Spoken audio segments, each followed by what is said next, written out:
नमस्कार मित्रों, RBI PCS classes में आप सभी का स्वागत है। आज हम ब्रिटिश उपनिवेशवाद के चरणों पर चर्चा करेंगे।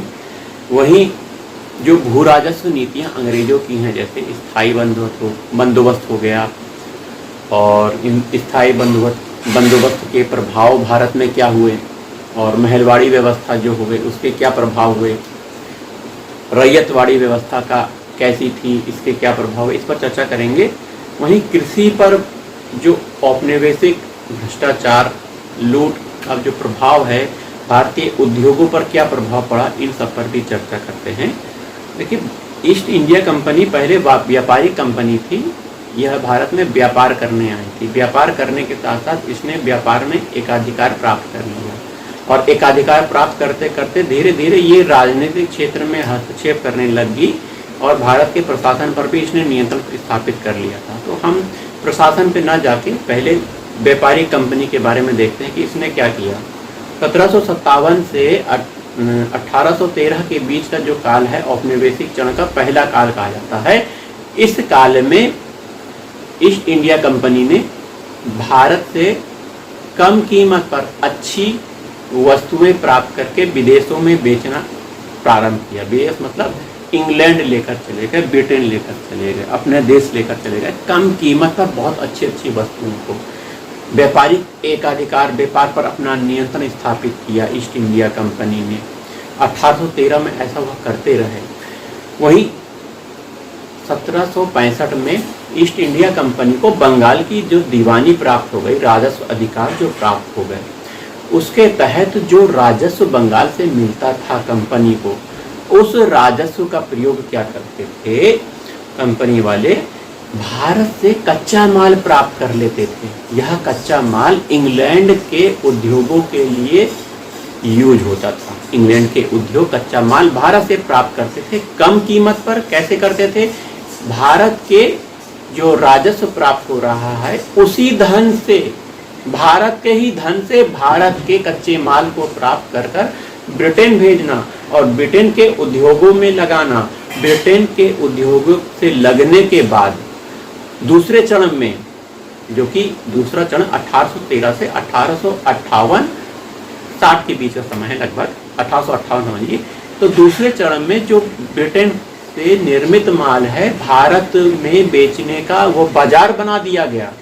भारत एक तरह से ब्रिटेन निर्मित वस्तुओं के बेचने का एक बाजार हो गया। तो इस तरह की नीति अंग्रेजों द्वारा अपनाई गई। भारत के ही पैसे से भारत का कच्चा माल प्राप्त करना, इंग्लैंडों के उद्योगों का विकास करना। भारतीय उद्योग जो कि पहले आत्मनिर्भर थे, कृषि और उद्योग अन्योन आश्रित, मतलब एक दूसरे पर आश्रित थे, इस सब को तोड़ दिया अंग्रेजों की इन नीतियों ने। कैसे, अभी बताएंगे। दूसरे चरण में इंग्लैंड का निर्मित माल भारत में आया, और भारत बाजार बन गया इंग्लैंड के उद्योगों के लिए। तीसरा जो चरण है वो वित्तीय पूंजीवाद का चरण कहा जाता है। इसमें भारत में रेलवे का विकास किया गया, सड़कों का विकास किया गया, बैंक का विकास किया गया। क्यों किया गया? क्योंकि बाजार से कम कीमत पर कच्चा माल बंदरगाहों तक पहुंचाना है ना, इसलिए सड़कों और रेलवे का विकास किया गया। वहीं इंग्लैंड के निर्मित माल को बंदरगाह से बाजार तक पहुंचाना है कम कीमत पर, इसलिए रेलवे का विकास किया, बैंकों का विकास किया गया। तो अंग्रेजों की क्या नीति थी? भारत का विकास नहीं करना, भारत को लूटना, ये आपको परिलक्षित होता है। वहीं दूसरे चरण में ईस्ट इंडिया कंपनी के व्यापारिक एकाधिकार को खत्म कर दिया गया, और 1833 के अधिनियम में व्यापारिक एकाधिकार को पूर्णतया समाप्त कर दिया गया। 1833 में जो चीन और चाय का व्यापार अभी था कंपनी के पास, वो भी समाप्त कर दिया गया। अंग्रेज अब भारत में जमीन खरीद सकते हैं, चाय के बागान लगा सकते हैं, कोई भी आकर भारत में व्यापार कर सकता है। केवल कंपनी नहीं, कोई भी कर सकता है। ब्रिटेन का कोई भी आके कर सकता है, जमीन खरीद सकता है। इस तरह की छूट दे दी गई, अर्थात लूट की छूट दे दी गई। इस तरह की लूट से भारत में जो अकाल पड़ा, भारत वाले बहुत मर गए, बहुत सारे लोग मर गए, भूखों मर गए। कृषि पर बहुत गहरा प्रभाव पड़ा। कृषि और उद्योग पहले एक दूसरे पर अन्योन्य आश्रित थे। जैसे कृषि से उत्पाद जो होता था वो कच्चे माल के रूप में ग्रामीण उद्योगों में यूज हो जाता था, है ना, और ग्रामीण उद्योग में जो निर्मित माल होता था वह स्थानीय स्तर पर भी बिक जाता था, है ना। तो ग्रामीण क्षेत्र के लोग बाहर नहीं जाते थे, गांव में ही रहकर उनका भरण पोषण हो जाता था, क्योंकि गांव के जो लघु उद्योग थे और गांव की कृषि थी एक दूसरे का सहारा दिया करती थी। लेकिन अब कृषि में सरकार ने कुछ बहुत गलत नीतियां अपनाई, जैसे स्थायी बंदोबस्त लेकर आया 1793 में कॉर्नवालिस, लॉर्ड कॉर्नवालिस स्थायी बंदोबस्त लेकर आता है और ये ब्रिटिश भूभाग के 19% भाग पर लागू होता है। स्थायी बंदोबस्त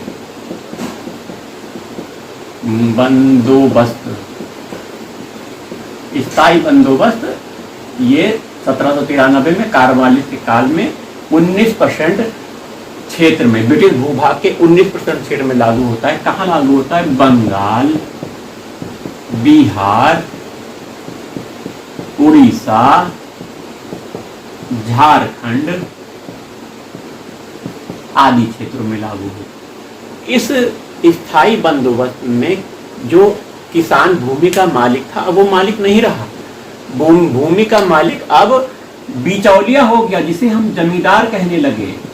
एक नए वर्ग जमींदार का उदय हुआ। जमींदार वर्ग का काम क्या था कि वो कंपनी का राजस्व वसूल करने का कार्य करता था।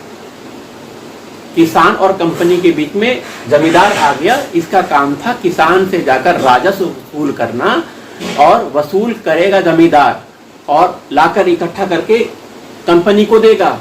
कंपनी क्या करेगी? अरे भाई तुमने बहुत अच्छा काम किया है, 1/11 भाग जो उसने वसूल किया है उसे पारिश्रमिक के रूप में कंपनी देगी। ले बेटा तेरे मेहनताना, ये मेहनताना जमींदार को कंपनी दे रही है। इसमें इस स्थायी बंदोबस्त का सबसे बड़ा दोष किसान भूमि का मालिक नहीं रहा, जमींदार भूमि का मालिक हो गया। दूसरा दोष, किसान से कितना वसूल किया जाएगा जमींदार द्वारा यह निर्धारित नहीं था। पूरा फसल ले लिया जाता था, कितना ले लिया जाएगा ये निर्धारित नहीं था। सरकार का तो निर्धारित था कि किसान से इतना वसूल करो, लेकिन जमींदार कितना वसूल करेगा ये निर्धारित नहीं था। तो जमींदार लूट के खत्म कर देता था। सबसे बड़ा दोष यही था कि भूमि पर मालिकाना हक खत्म कर दिया गया। इस कमी को दूर करने के लिए रैयतवाड़ी व्यवस्था लागू की गई। उसी समय 1792 में रैयतवाड़ी व्यवस्था, ये व्यवस्था मद्रास प्रेसिडेंसी, बॉम्बे प्रेसिडेंसी और आपका कर्नाटक का कुर्ग कर्नाटक आदि राज्यों में स्थापित किया गया था, मतलब लागू किया गया था। ब्रिटिश भूभाग के 51% भाग पर रैयतवाड़ी व्यवस्था लागू की गई थी। इस कमी को दूर किया गया था इसमें, क्योंकि भूमि का मालिकाना जमींदार हो गया था। यहाँ पर भूमि का मालिकाना किसान को ही रखा गया। इस व्यवस्था में, रैयतवाड़ी व्यवस्था में, भूमि की पैमाइश अर्थात भूमि की नाप करना, नाप के आधार पर कितना राजस्व होगा यह निर्धारित किया गया था। भूमि की माप कर ली जाती थी, हाँ आपकी जमीन इतनी है, अब राजस्व आपका इतना होगा। राजस्व की दरें ज्यादा थी इसमें, 50 से 55%, 60% भी हो सकता है थी। तो भूमि की जो राजस्व की दरें थी वो ज्यादा थी। वहीं इसमें राजस्व की दरें ज्यादा होना बहुत दुख का कारण बना किसानों का, क्योंकि 50%, 60% बहुत ज्यादा होता है भाई।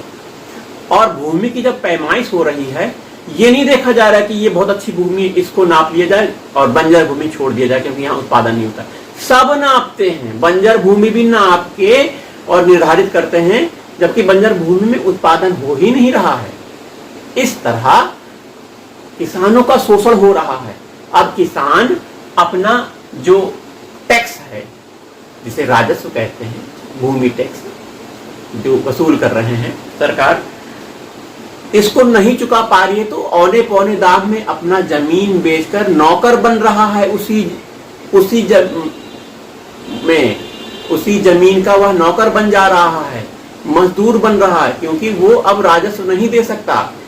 या फिर अपनी जमीन को, अपने घर को गिरवी रखकर महाजन वर्ग, सूदखोर वर्ग, इस रैयतवाड़ी व्यवस्था में सूदखोर वर्ग का उदय हुआ। महाजन वर्ग मतलब किसान को कर्जा देने वाला, और कर्जे में किसान ऐसे डूब जाता था कि वो ब्याज ही ब्याज देता था, मूलधन कभी चुका ही नहीं पाता था। उसकी आने वाली पीढ़ी भी यही कार्य करती रहती थी।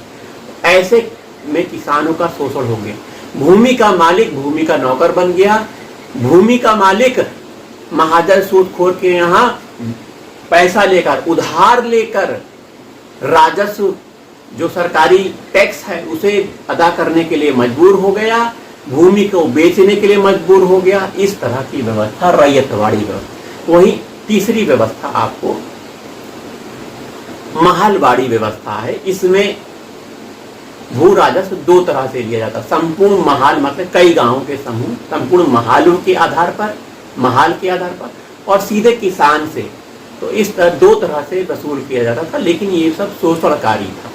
ऐसों में किसान की क्या दशा हुई अभी हमने बताया। वो भूमि का मालिक नहीं रहा, वो सूदखोर महाजन आदि के चंगुल में फंस गया, वह भूमि का नौकर बन गया। इस तरह भूमि का मालिक ना रहा वो, और किसान अब बहुत बेहाल हो गया। अकाल पड़ जाता था, घर के परिवार वाले भूखों मर जाते थे, अंग्रेज कोई साथ देने वाला नहीं था। ऐसे में भारतीय कृषि डगमगा गई। अब भारतीय कृषि पर प्रभाव पड़ा तो जो कुटीर उद्योग, छोटे उद्योग, स्थानीय गांव के जो उद्योग है वो क्या चल पाएंगे? नहीं चल पाएंगे। उन्हें कच्चा माल भी नहीं मिलेगा, उनकी वस्तुओं का खरीदने वाला नहीं रहेगा, क्योंकि किसान के पास पैसा नहीं है, वो कैसे खरीदेगा। तो ग्रामीण उद्योग भी चौपट कर दिए गए। वहीं शहरों में भी सरकार ने बड़े उद्योग, औद्योगिक विकास नहीं किया। इंग्लैंड में तो किया, ब्रिटेन कंपनी ने, सरकार ने बड़े उद्योगों का निर्माण किया, भारत से कच्चा माल प्राप्त किया। भारत में ऐसा नहीं किया। वहां के जो स्थानीय स्तर पर जो कुटीर उद्योग, छोटे उद्योग थे, बंद हो गए थे इंग्लैंड में। वो बंद हो जाने से बड़े उद्योगों में उन लोग को रोजगार मिल गया, बड़े उद्योग खोलने का अवसर भी प्राप्त हो गया। लेकिन भारत में छोटे उद्योग के बंद होने पर ऐसा मौका नहीं मिला, बड़े उद्योग खोल नहीं पाए, वो उन्हें रोजगार नहीं मिला। ऐसे में भारतीय लोग बहुत गरीब कर दिए गए अंग्रेजों के द्वारा। वहीं यातायात के साधन खोल दिए गए। अपनी ही आवश्यकता की पूर्ति के लिए बैंकों को खोला गया, अपनी ही आवश्यकता की पूर्ति के लिए अंग्रेजों द्वारा ये सब किया गया। तो इस तरह भारत में एक लूट का माहौल बना दिया गया, और इतना लूटा गया कि भारतीय नंगे हो, किसान नंगा हो। इसीलिए तो भारतीय राष्ट्रीय आंदोलन हुआ, और इस आंदोलन में कई लोगों ने बहुत महत्वपूर्ण भूमिका निभाई, और धीरे धीरे भारत को अंग्रेजों की गुलामी से मुक्ति मिली। ये गुलामी से मुक्ति बहुत ही बड़ी कीमत पर मिली है, इसे हमें समझना चाहिए। चलिए मिलते हैं अगले वीडियो में। नमस्कार।